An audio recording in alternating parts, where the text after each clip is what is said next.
Agradecemos la participación de Laura Fólica con su presentación y vamos a continuar ya con la última presentación de esta mesa número 2. Vamos a darle pase ahora a Javier Aguirre Ortiz con su tema sobre traducciones de la palabra poesía a Mapuzungún desde Andrés Febres hasta Jacqueline Kaniawan. Demos el pase a Javier Aguirre. Buenas tardes. No sé si se me ve, si está todo conectado. Correcto. Así es, Sí, se vale. puede ver. Ya, vale. Bueno, era fascinante la exposición anterior. La mía tiene cierta conexión con lo que ha presentado Laura Fólica, en el sentido de también revisar esas conexiones o esas tensiones que existen entre las lenguas, ¿no? Y en este caso, entre el mapuzungún y el castellano, ¿ya? Voy a revisar, bueno, sobre todo cómo se ha venido traduciendo la palabra poesía a mapuzungún desde el siglo XVII hasta el siglo XXI. Podemos pasar, por favor, la diapositiva. Por ejemplo, en Febrés tenemos un equivalente un poco forzado, que sería, ahí vemos la definición, dice ñempín, el que compone versos como si fuera dueño del decir. Y luego, por otro lado, también dice poetas de ellos, ñempín. Claro, ahí entonces Andrés Febrés está haciendo también hincapié en esa diferencia, ¿no? En que no es un término perfectamente equivalente, ¿no? Al decir poetas de ellos. Pasamos la diapositiva, por favor. Y por otra parte, también tenemos el término un término que se va a repetir, el término del el cantum. ¿Puedes dar sucesivos clic, porfa? Ahí se va a ver, vemos ahí canciones, versos, cantar, can, y la relación entonces del el canto con los versos, ¿no? Que ahí estaríamos entrando ya en categorías occidentales, en lo escrito, frente a la oralidad, en este caso mapuche. Bien. Podemos pasar la diapositiva. Otra traducción, otra palabra nueva que nos podría servir para referirnos al poeta, ahí lo vemos en Havestad. Esta es una edición del siglo... El libro originalmente es del 1777, esta es otra edición de 1883, y ahí vemos cómo dice Chilcacunufe. Chilcacunufe, que sería el que prepara, Chilca vendría a ser más o menos libro, entonces sería el que prepara un libro. En el sentido, casi estaría acercándose más a una noción de hacedor de libros o casi de editor. Pero aquí así literalmente en Mapuzungún. Y pero aquí nos lo explica poeta, sciens carmina condere, facere, fundere, versus scribere. Entonces, bueno, esta es una palabra que parece que el término responde también a esa capacidad de la que habla Elisa Loncón del Mapuzungún de generar neologismos, porque el mismo término del libro, el concepto del libro y de lo escrito, pues es más occidental. Y por otra parte vemos también el ñempín, ¿no? Ñempín, tal y como estaba en Febrés, que vemos que dice autor, inventor, rey, maquinator, ¿no? Y arquitectus, ¿no? Pero nos aparece ese término nuevo que es el de Chilcacunufe. Adelante, por favor. Aquí vemos una traducción de Manquilef, de Manuel Manquilef, que es un escritor muy importante bueno, que en realidad no ha llegado a tener un par, porque, bueno, era muy ambicioso en cuanto a la posibilidad de que el mapuzungún pudiera enseñarse, aprenderse y escribirse. Es un autor de finales del 19, principios del 20, y ahí vemos cómo traduce, bueno, es un poema de Samuel Lillo, y lo vemos, Canciones de Arauco, He preferido incluir todo un fragmento un poco mayor que del poema, porque no es una traducción libre. Entonces, donde dice, era la edad lejana de los tiempos heroicos de esta tierra en que vibraba todavía el grito de libertad del mar hasta la sierra, en que cada labriego contaba junto al fuego el poema viril de sus hazañas. Y Mapuzungún dice, Ftaqui fifelem, feichiaukan mapufel, petuñi zungolen kulkul, piren kalafkemple, feichicomche el kunulumawiza punmeu, feipifui inakuchal, com ni wechan zungu. Ftaqui fifelem. Entonces, no es una traducción literal. Por ejemplo, el concepto de libertad lo relaciona con el kulkul, que es un cuerno que se usa para sonar, ¿no? Y no traduce tampoco literalmente la palabra poema, sino que dice, esto del poema se puede relacionar, dice, el poema viril de sus hazañas de Weipifui Inakuchal. Contaba junto al fuego Inakuchal Weipifui. Wewen es ganar, es vencer, y pin es decir. El Weupife es un contador de victorias, un contador de batallas, de los éxitos militares. En ese sentido, la traducción es también libre y el poema viril de sus hazañas lo lleva a una categoría mapuche, ¿no? Adelante, por favor. Aquí tenemos una traducción bastante más moderna en la que podemos ver también esa capacidad de generación de neologismos como lengua aglutinante que tiene el mapuzungún, tal y como lo plantea, como decía Elisa Loncón. Y aquí es una traducción de, bueno, justo del inicio de la Araucana, ¿no? Es el no a las damas, amor, no gentilezas, de caballeros, canto, enamorados. Lo curioso es que aquí no nos está traduciendo canto como el o como el cantum, que sería la traducción literal, sino que nos lo dice como el cantul papel afín. Y ahí aparece la palabra papel, que sería como llevar el canto al papel. Es decir, que la traducción de Manuel Manquepi en colaboración es una traducción colaborativa porque aparecen dos autores, aparece Licura Chihuahilaz mencionado como traductor, pero también aparece Manuel Manquepi, que siempre aparece, bueno, en sucesivas producciones de traducciones y también de ediciones bilingües propias de Licura Chihuahilaz, aparece Manuel Manquepi como en algunos casos dice, colaborador fundamental. Esto nos hace pensar que quizá el peso de la traducción recae fundamentalmente sobre Manuel Manquepi, que es el especialista, ¿no? Pero eso habría que verlo en detalle, ¿no? En todo caso, aparece desde los créditos como una traducción colaborativa, ¿no? Desde los paratextos. Y es interesante en ese sentido también, ¿no? Como podía haberlo traducido literalmente como el cantum, cantar, pero le hace una traducción más práctica diciendo el canto que se lleva al papel generando un neologismo, ¿no? Adelante, por favor. Otra diapositiva, por favor.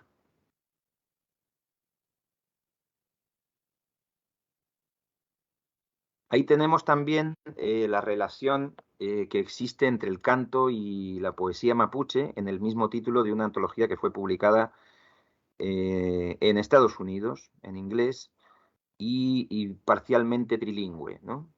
Y ahí directamente el título, se refiere al canto, pero también está refiriendo esa dimensión oral de la poesía mapuche, ¿no? Es decir, que como que no se agota el poema en el papel, sino que esa dimensión oral se tiene en cuenta, ¿no? Por otra parte, ahí hay otra antología poética en la que se relaciona la poesía con otro género tradicional mapuche que es el epeu, que ahí aparece además traducido como fábula, ¿no? Sería en una dimensión más narrativa de la poesía. Adelante, es una antología de César Cabello Salazar. Yendo al diccionario vemos también, bueno, aquí este es uno de los muchos ejemplos que podríamos dar, pero aquí tenemos otra vez esa relación de el y de la poesía, ¿no? Canción, nos aparece poesía entre paréntesis y aparece como el. Lo mismo que nos aparece en ese título de esa antología de poesía mapuche publicada en Estados Unidos, ¿no? En este diccionario de Clorinda Antinau Varas. hay otros diccionarios en los que, por ejemplo, en el de Augusta, no encontramos entradas para poeta, poesía ni poema, que sería uno de los diccionarios más importantes, pero aquí sí tenemos esta asociación, ¿no? Quizá también facilitada por el prestigio de la poesía mapuche, ¿no? Adelante, por favor. Aquí tenemos también otra traducción. En las traducciones de poesía contemporánea nos encontramos una diversidad de propuestas para traducir la palabra poesía. Se da el caso de que la mayor parte de los poemas en poesía mapuche se traducen de castellano a mapuzungún. Es decir, es muy minoritaria la producción poética en mapuzungún. Hay sí algunos autores bilingües que se autotraducen, pero la mayoría de la producción poética mapuche está escrita originalmente en castellano, ¿no? Y en cuanto a las publicaciones contemporáneas de poesía mapuche, encontramos esa variedad de términos, ¿no? Por ejemplo, encontramos en Víctor Cifuentes, Pulzungún, y encontramos también Pulzungún, que sería como el habla del espíritu, que son una traducción de Víctor Cifuentes. Tenemos aquí este ejemplo. El traductor aparece como Rosendo Huisca, se le adjudican las traducciones, aunque luego entrando en detalle también hay otros traductores en el interior, el propio Víctor Cifuentes, pero el traductor que aparece en los paratextos reseñado es Rosendo Huisca, y él propone cum wirin, que vendría a ser como escritura buena o bella. Adelante, por favor. Otra diapositiva, por favor. Ahí tenemos también una propuesta semejante. A la derecha vemos... atrás. Es que todavía no... En la anterior. La anterior diapositiva, por favor. Ahí está. Ahí tenemos también una propuesta semejante a la anterior, a la del Kume Wirin o Kum Wirin, que se parece mucho, que es Kume Wirin, ¿no? Y la otra sería Kume Dungun. Estas son propuestas de Jacqueline Caniwan, que escribe, es una traductora que realiza un trabajo colaborativo con otros traductores, de manera que, bueno, llegan en algunas ocasiones a traducir cantos, esto es curioso, cantos que habían sido en su momento traducidos a castellano y cuya versión en mapuzungún se había perdido, y ellas tratan de recuperar la perdida versión original en mapuzungún, ¿no? Es un trabajo muy valioso también, ¿no? Esas propuestas de neologismo también, entonces, para decir poesía como Kume Wirin, como buena escritura, o Kume Dungun, buena palabra, que vendría a ser. En otra traducción, en este caso de Julio Petrón, de los 20 poemas de amor y una canción desesperada, ahí lo vemos en el mismo título como poema está traducido como Zungonul. Zungonul era una palabra que se relacionaba más con la música también en el diccionario, por ejemplo, de Augusta. Y nos parece de nuevo el término, el cantum para la canción, ¿no?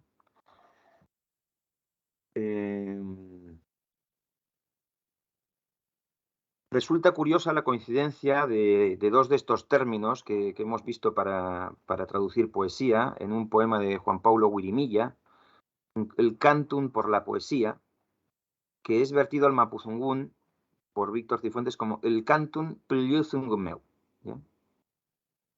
Y en el glosario, por otra parte, aparece la definición del cantum como acto de cantar el poema mapuche cantado e improvisado. Esta definición, que pareciera igualar en cierto modo el y poema, quiebra también la equivalencia con el adjetivo mapuche, que da a entender que un poema mapuche es un tipo específico de poema, que podrá ser incluido, por tanto, en tal categoría, pero con características propias.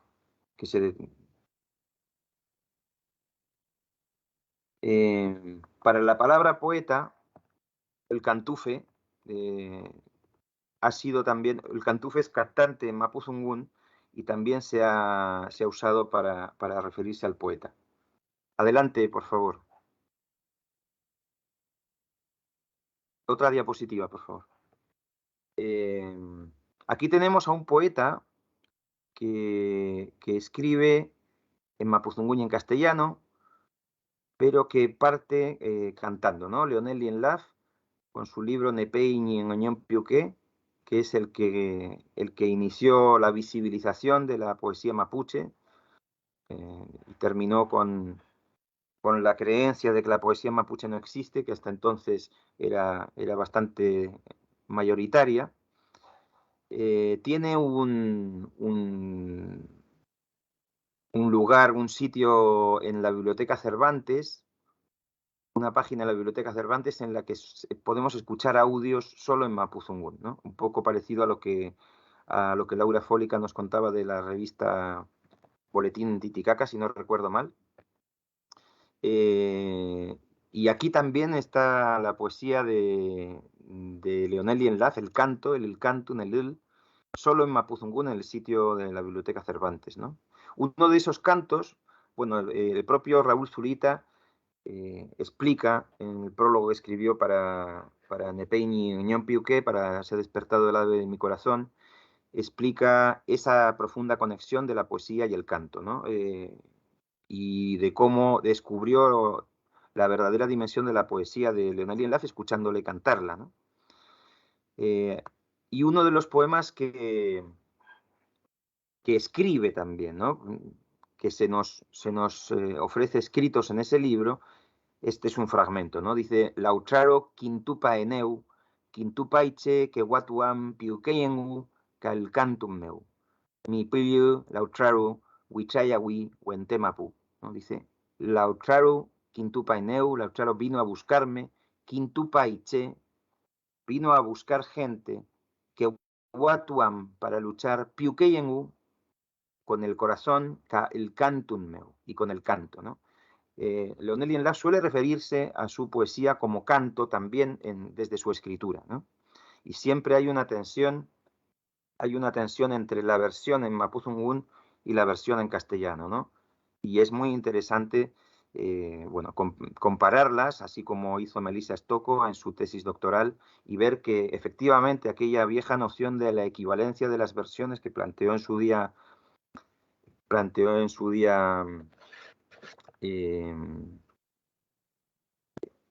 Iván Carrasco, pues había que totalmente reconsiderarla, ¿no? Y replantearla. Avanzamos otra diapositiva, por favor. No sé cómo estoy de tiempo. Otra diapositiva. Y ahí tenemos otro poema de María Isabel Lara Millapán, en el que también en castellano encontramos la palabra poema, por mi poesía, y sin embargo dice, hablas lamien de mi poesía, ¿no? Estás hablando lamien, hablas de mis sueños, hablas de mi poesía, ¿no? Dice, zunguimi lamien tañi rakizuam meu. Aquí la palabra poesía, el equivalente que le encontramos es rakizuam, ¿no? Pero hay una especie de baile, ¿no? De baile conceptual, no son palabras equivalentes, hay una reconsideración del término, y en el lugar donde aparece poesía aparece Raquisuam, que vendría a ser algo parecido a pensamiento. Entonces, ahí vemos esa tensión y esa diversidad de soluciones para representar en lo que en mapuzungún pueden ser categorías muy diferentes, pero que se les encuentra una manera de coincidir, ¿no? Con lo que aparentemente en castellano llamamos poesía, ¿no? Bueno, y cabría también plantearse en un contexto de pérdida y de revitalización lingüística si esta diversidad de términos, que por una parte sí podemos ver que responde a esa capacidad del mapuzungún de generar palabras nuevas, si no, en algún momento no puede también ser una posibilidad de confusión también. Esa es la pregunta final, ¿no? Entre la diversidad de propuestas para una sola palabra, porque hemos visto que había hartas propuestas, hartas soluciones, o que hubiese una instalada, que desde luego no la hay, ¿no? Bueno, esa sería la pregunta para no dejar concluido de una forma demasiado rotunda, ¿no? Sino más con una pregunta. Bueno, eso. Muchas gracias. Agradecemos la participación de Javier Aguirre con su presentación y de igual manera agradecemos a todos los expositores, a todos sus temas que han sido y de hecho son muy interesantes para todos nosotros y son enriquecedores también para nuestra formación, para aquellos que ya estamos inmersos en el campo de la traducción. Quisiera dar brevemente algunos alcances, algunas reflexiones a partir de cada uno de los temas que han ido presentando durante esta segunda mesa. Es muy interesante, es muy importante tener en cuenta esto que de hecho es un punto que todos lo han estado mencionando de alguna manera u otra, el cual es la visibilización de la traducción. Es un tema que es cultural, es histórico, en algunos casos sí se ha llegado a plantear de manera correcta, donde aparece el nombre del traductor. En algunos casos mencionaron que va a ser en función a quizás del texto que se haya traducido o en función a si este traductor goza de un prestigio, de una popularidad, por así decirlo, de alguna fama. Y es interesante eso que pues se ve a lo largo de la historia y que esperamos que pueda irse cambiando, puede ir cambiando esto y que se dé ese reconocimiento al traductor, reconocimiento al trabajo arduo que se le da en la traducción literaria. Sobre este último tema que nos estuvieron compartiendo sobre los poemas, es un campo bastante, es interesante, al mismo tiempo es complejo. Traducir poesía de por sí tiene muchas dificultades y en algunos casos se recurre a lo que es la traducción libre, como justo nos estuvo compartiendo, que es una forma en la que tratamos de, o se trata de rescatar las ideas principales o tratar de acercarnos de manera lo más cercana posible a las ideas originales planteadas en un texto original. Y de igual manera hay ciertos mecanismos, ciertos ayudas que podemos tener para procesar grandes cantidades de información, como cuando vimos sobre bibliometría en algunas de sus presentaciones, y que puede haber quizás ciertas limitaciones al momento de trabajar porque entendemos que muchos de estos textos no están digitalizados, están, digamos, en un soporte más físico o quizás están, de alguna manera, no están tan bien preservados por quizás los años, por la historia, por el tiempo en el que han estado. Pero de igual manera consideramos que no es una limitación tan grande. Creo que con el avance de las tecnologías de esos tiempos podemos usar de igual manera estos recursos que podemos usarlos para todas las áreas, digamos, en traducción literaria, sea en el área específica en el que nos encontremos. Dicho esto, agradecemos nuevamente la participación de todos nuestros expositores del día de hoy. Ha sido muy enriquecedor tenerlos durante esta segunda mesa. Agradecemos por orden en el que aparecieron. Agradecemos a Leticia Hornos y a Cecilia Torres. Agradecemos a Rosario Lázaro y Lucía Campanella.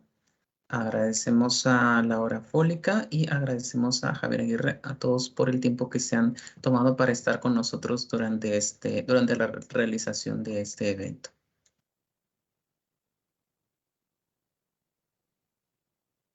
La foto. Agradecemos la acertada participación de nuestros invitados en esta segunda mesa virtual, al magíster Juan Sandoval por la excelente conducción y agradecemos también que enciendan sus cámaras para la fotografía oficial, por favor.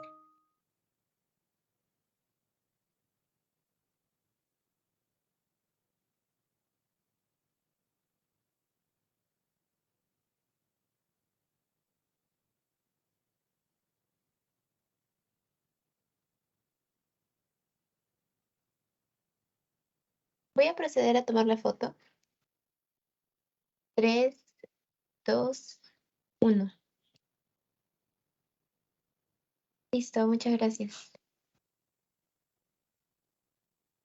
Tendremos un receso hasta la siguiente mesa número 3, que se denomina la representación en la traducción, la cual iniciará a las 2:30 de la tarde, hora Perú. Agradecemos una vez más la asistencia de cada uno de ustedes y a los ponentes que han participado en este primer día del evento, en el bloque de la mañana, infinitamente nuestro agradecimiento y esperamos volverlos a ver prontamente.